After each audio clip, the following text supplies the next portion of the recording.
So I have kind of noticed throughout my life, but particularly recently, that I can be a bit of a grumble bum and I can kind of let anxiety get the better of me and things can go from 0 to 100 really, really fast in my head. I just thought I'd take you along with me this week and show you some things that have made me smile or have made me feel good. Just want to start focusing on the positives a little bit more. Even I'm like saying it out loud and I'm like, oh my God, I'm so sick of like just hearing, not my voice, but like anxiety. I love hearing my voice.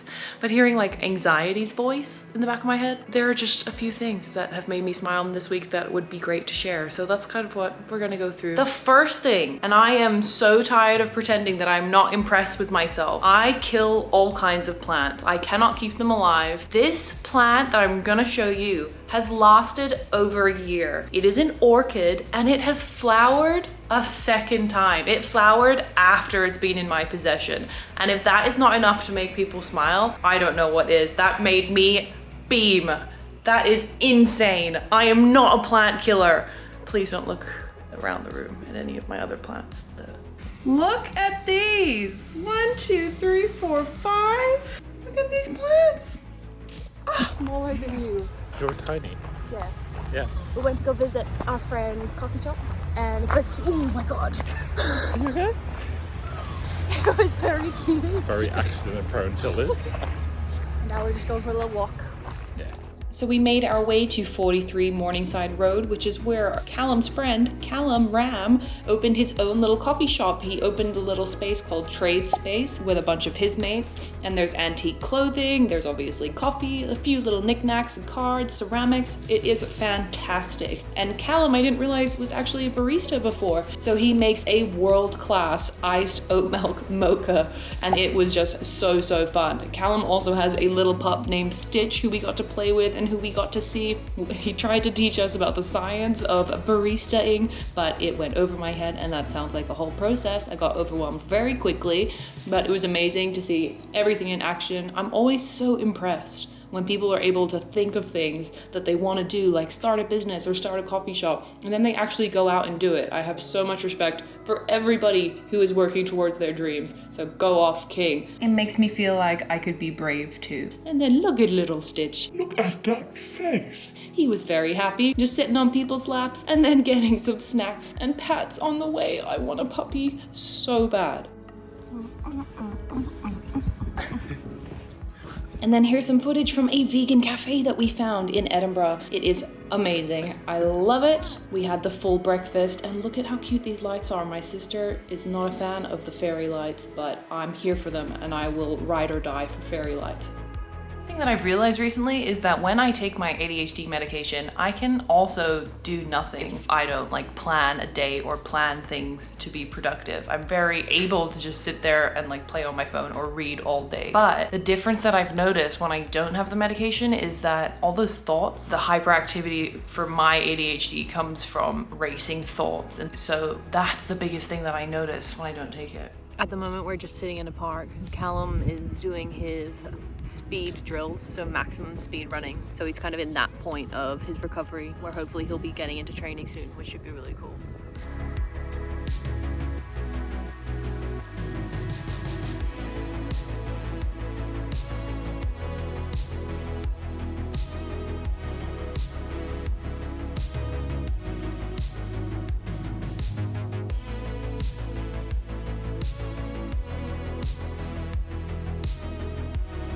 I've also recently discovered that at Lidl's, which are like the supermarkets here at the UK, that you can get boxes of food for £1.50 if you go early enough in the morning. And they are another thing that has made me smile this week and every week. I am so thankful for that. How incredible. And we're plant-based in this household, we're vegan, so we eat so much veggies and it's just the best. Bestie, what? 3 pounds! Are you not happy? Look at this. I feel like I've been foraging. I've got a few things that are happening this week that are kind of stressing me out a little bit. I'm not gonna say what they are until after they're done, just so that I don't jinx it. Ugh. I think I just needed a reason to smile, so I just wanted to put together a video of things that make me smile.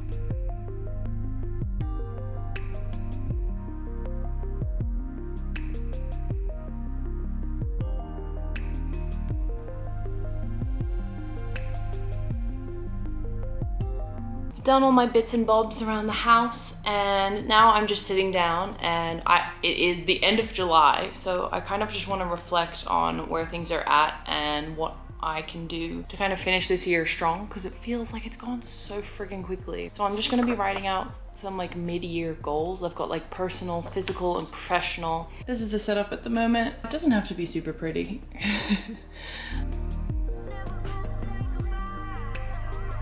So I'm sitting on the floor. I wrote my goals out yesterday. I've just kind of been reflecting on them. I find it really hard to set goals, and I know like the SMART process, like specific, measurable, attainable. No, I don't know. I don't know the SMART goals apparently. So I think what I've done is just to kind of like focus on the process side of things. So instead of setting myself like an outcome, like I will have X amount of or be able to lift X amount, I'm trying to be like, okay, I'm going to go to the gym 3 times a week. Why I kind of wanted to check in and write these goals out is because in January, I'm having my right hip replaced. And I know that comparatively, like my left hip is still quite weak from the hip replacement. And so I'm a little bit worried about how right hip is gonna recover when the left leg is still so much weaker. So I think checking in and just refocusing my goals around strength and things and just like writing everything down will be helpful in that regard. I know it's the wrong way to look at things, but I think that I definitely look at things like, if I'm gonna have a massive injury, which essentially is what the surgery is, then what's the point in kind of like being strong or like working really hard to improve my physical health or my physical fitness before that, when I know that's gonna be a massive setback. Now I know being strong and being fit is gonna make it so that my post-op is much easier, but it's just kind of one of those things that I hear in my head and then I have to actually challenge. So I think that writing down the goals and reminding myself that it's important to move. Oh,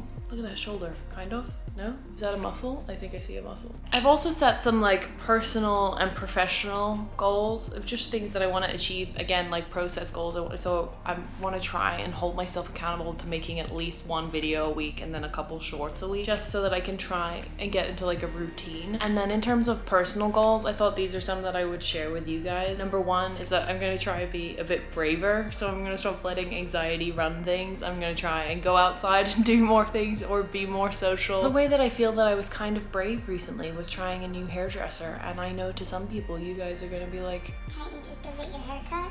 No. So socially nervous and things like that. But this person did a good job. My hair is gross right now, so it's not a best example of that. Another personal goal that I've set is to wear sunscreen. I know you can't tell because I'm so tanned from being in the UK. I've also realized, just like looking at my goals and things like that, that I really struggle to just be happy and be in the moment. So right now I have nothing going on that is like warranting stress. That in my head, my brain is like, okay, well that's not normal, so find something to stress about. So right now it is that hip replacement in January that's on my mind. And I'm like, well, how am I just gonna worry about it for the next 6 months? Like that makes no sense. In January, I am gonna start like, I think properly vlogging, because I would really like to be able to look back for myself on my like hip replacement journey. And I really wanna document it because any surgery is such a brutal process. This will be my 5th operation on my hips, 4 on my left and 0 on my right at the moment. I just like, I don't want to be back there again after this, and I don't want to have to think about this in a few years time. And that's also why I'm deciding to get the hip replacement. It's like, I don't want to be constantly thinking about my hips. I don't want to constantly be thinking about pain that I'm in. I just want to improve my quality of life, and I want it to be done with once and for all. And I think that seeing the journey of like how it's gonna go and how I'm gonna heal and the things that I'm doing to make myself strong and fit and be able to move in a way that feels good to me, seeing that journey will be really impactful